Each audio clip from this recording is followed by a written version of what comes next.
नमस्कार मित्रांनो, तुमचं स्वागत आहे आपल्या स्नेक कॅचर जे के या यूट्यूब चॅनलमध्ये। आत्ताच आपल्याला कारगाववरून कॉल आला आहे। लास्ट टाइम आपण त्याच ठिकाणी नाग रेस्क्यू केला होता आणि आता पण सांगण्यात आलं आहे की तिथे नाग जातीचाच साप आहे। सो आता आपण निघत आहोत कारगावला जायला।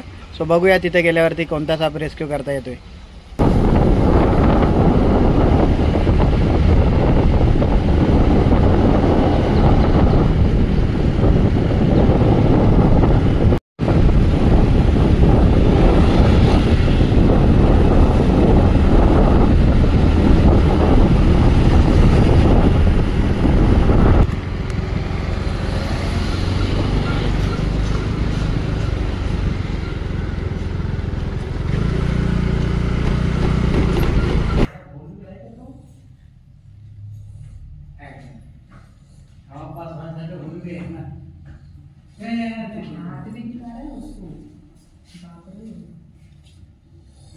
झाकण काढू का?